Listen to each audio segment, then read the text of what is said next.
Hello दोस्तों, welcome to news region academy. आज हम लोग हरियाणा सेट एग्जाम के इंग्लिश पेपर की एनालिसिस करने जा रहे हैं। ये हमारा 26 जुलाई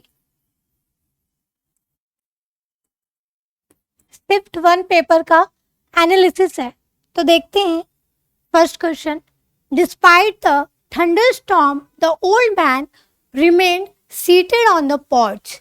ठीक है, काफी ज्यादा तूफान है और एक मैन की बात हो रही है, वो बैठा हुआ है स्टेरिंग इनटू द डिस्टेंस। काफी दूर क्या कर रहा है, सोच में है वो actually. Rain lashed the ground around him. बारिश भी हो रही है, तूफान भी आ गया है, बट ही डिडंट फ्लिंच। वहां से बिल्कुल वो हिल नहीं रहा है। His eyes cloudy with age. ठीक है, काफी बूढ़ा भी है वो। Fixed on something far beyond the horizon, something only he could see. ठीक है, काफी गहरी सोच में है वो।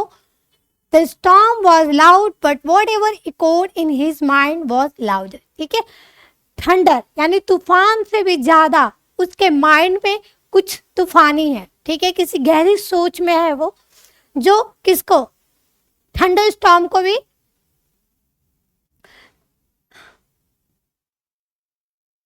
देखने नहीं दे रहा है। What can be inferred about the man? ठीक है, तो यहाँ पे मैन क्या कर रहा है? He was afraid, क्या वो डरा हुआ है? He was deep in thought, क्या वो गहरी सोच में है? He hated the rain, क्या उसे बारिश पसंद नहीं है?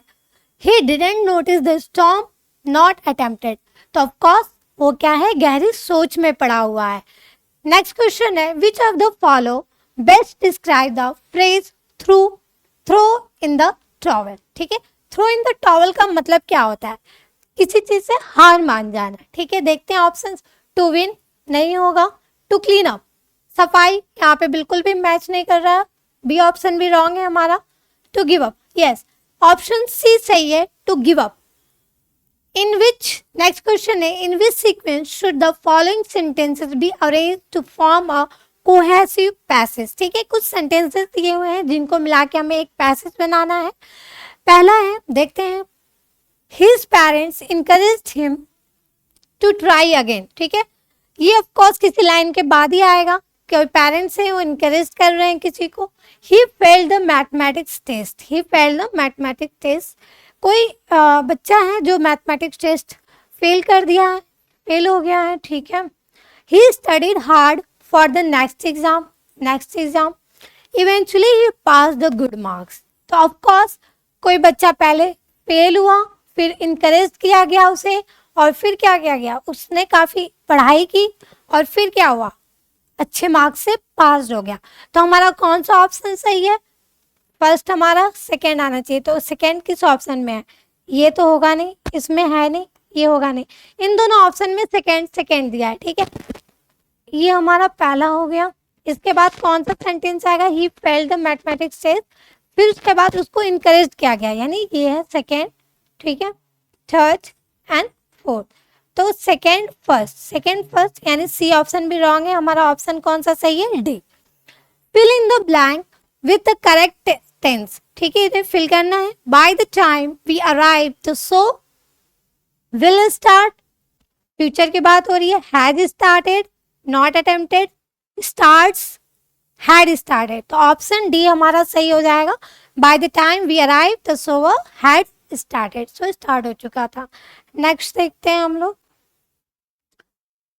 Rewrite the following sentences in a passive voice. ठीक है, इस सेंटेंस को हम लोग को पैसिव वॉइस में चेंज करना है। किसमें दिया हुआ है, एक्टिव वॉइस में दिया है। Someone is watching us, someone is watching us, present continuous tense है,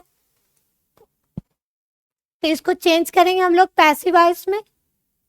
we are watched by someone, we were being watched by someone, we being watched by someone, we are being watched by someone. Option D सही हो जाएगा। Which of the following is correctly spelled. ठीक है, इसमें कौन सा सही spelling है, इविटेबल, ये है नहीं, इविटेबल, इनएविटेबल, इनएविटेबल। ठीक है, ऑप्शन ए सही हो जाएगा हमारा। विच of the following describe a person who speaks many languages. ठीक है, जो बहुत सारी लैंग्वेज बोलता है उसे क्या बोलते हैं हम लोग, बताइए। बायलिंगुअल, दो लोग जो दो भाषाएं बोल सकता है। मोनोग्लॉट, जो एक भाषा बोल सकता है। पॉलीग्लॉट, हाँ पॉलीग्लॉट हो सकता है जो क्या कर सकता है, पॉली मतलब मेनी, जो ग्लॉट मतलब होता है लैंग्वेज, तो जो बहुत सारी लैंग्वेजेस बोल सकता है उसे पॉलीग्लॉट कहेंगे, ठीक है। Change the following sentence into direct speech, इसको डायरेक्ट स्पीच में चेंज करना है। She asked me if I was fine, ठीक है। इसका ऑप्शन कौन सा सही होगा? She said are you fine, नहीं ये नहीं होगा। She asked was I fine, she asked am I fine, she asked me are you fine. Option D सही हो जाएगा। What is the antonym of the ambiguous, ambiguous का antonym opposite पूछ रहा है, ठीक है, बताइए क्या होगा। जो चीज क्लियर नहीं होगी, एम्बिगुअस मीनिंग है जो चीज क्लियर ना हो, तो ये तो सिनोनियम हो गया उसका। डेफिनेट, डेफिनेट इसका सही ऑप्शन होगा, correct. Identify which part of the following sentence has an error, ठीक है, बताना है कि इन चारों में से किस पार्ट में एरर है। If I was you, I would not ignore the warning at any cost. If I was, यहाँ पे वॉज फर्स्ट वाले में मिस्टेक है, ठीक है। बस ये हो गए इतने क्वेश्चन। अब नेक्स्ट हम लोग देखेंगे ये आज के पेपर का मॉर्निंग शिफ्ट का एनालिसिस करेंगे। बेटा थोड़ा पेज क्लियर, अरे थोड़ा क्लियर नहीं है पेज, कोई बात नहीं, लेकिन हम लोग क्वेश्चन सॉल्व करते हैं। Choose the correctly spelled word, option A सही हो जाएगा, personal. Choose the alternative which best expresses the meaning of the given idiom और फ्रेज। कुछ एडियम दिया हुआ है, लाइक अ सिटिंग डक, इसका मीनिंग क्या होगा?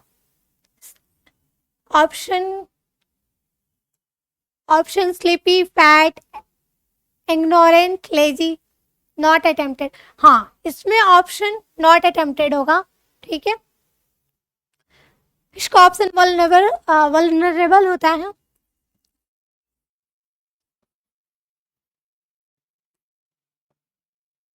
Choose the correct active passive form of the given sentence, ठीक है। She handles all the task efficiently, ठीक है। सिंपल प्रेजेंट में दिया हुआ है हमारा सेंटेंस, देखते हैं ऑप्शन कौन सा इसका सही होगा। All task have been, not, हमको चेंज करना है। All task were handled efficiently by her, all task are being handled efficiently by her. Option C हमारा, all task are handled efficiently by her, option D सही हो जाएगा, ठीक है। Choose the correct antonym of the following word. Ascend, ascend का antonym क्या होगा? Descend होगा, ठीक है। असेंड मतलब ग्रो करना, डिसेंड मतलब डाउन जाना, ठीक है। Choose the correct option to form a meaningful sentence. कुछ हमें यहाँ पे दिए हुए हैं, कुछ वर्ड्स हैं जो जम्बल्ड हैं, इनको हमको क्या करना है? प्रॉपर सेंटेंस बनाना है, मीनिंगफुल सेंटेंस बनाना है, ठीक है। Bring the monkey to the car park, money to the car park, ठीक है। Car park to the bring, option A भी नहीं होगा, बी भी नहीं होगा, नहीं, ऑप्शन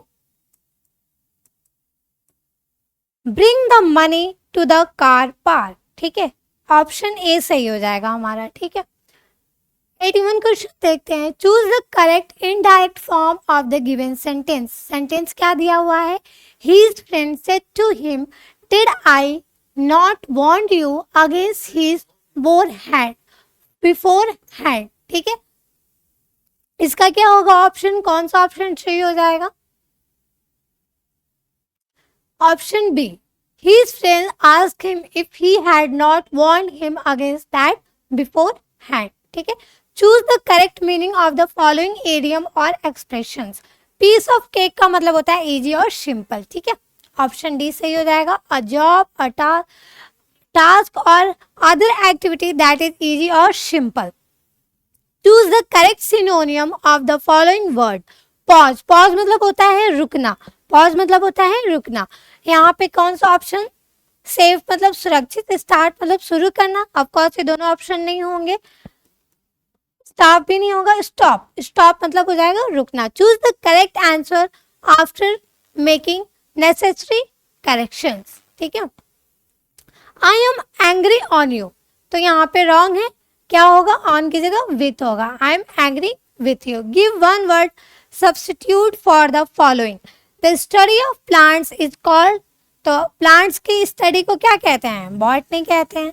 बस, थैंक यू स्टूडेंट्स, आज के लिए इतना ही।